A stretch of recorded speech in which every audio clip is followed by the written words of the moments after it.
Hey guys, welcome back. It's Carter from BBT. We are packing up right now for the North American Bitcoin Conference and we can't wait. Well, I got Miss BBT coming with us right now. We're going to be packing up all the camera equipment, the mic equipment. We're going to be doing some interviews while we're out there. We got some new camera technology here. We got the Sony RX100 Mark V.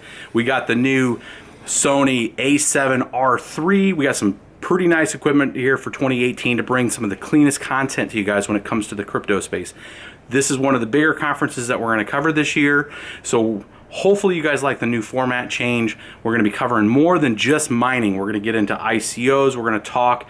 I'm going to use some of my experience from being in the space since 2011. I've been in this space since 2011, so I actually come out of the shell. A lot of people have asked me to just say, hey, what's your opinion on some things? So I'm going to give you guys just my opinion on some of this stuff based on my research. Hopefully you guys will like that. Like, subscribe, share. Stay tuned. I'm going to be trying to do rapid fires out to YouTube from today on through the actual whole conference. So stay tuned. Let us know. I still got some packing to do here. We got the camera equipment here. Got the laptop, the selfie stick.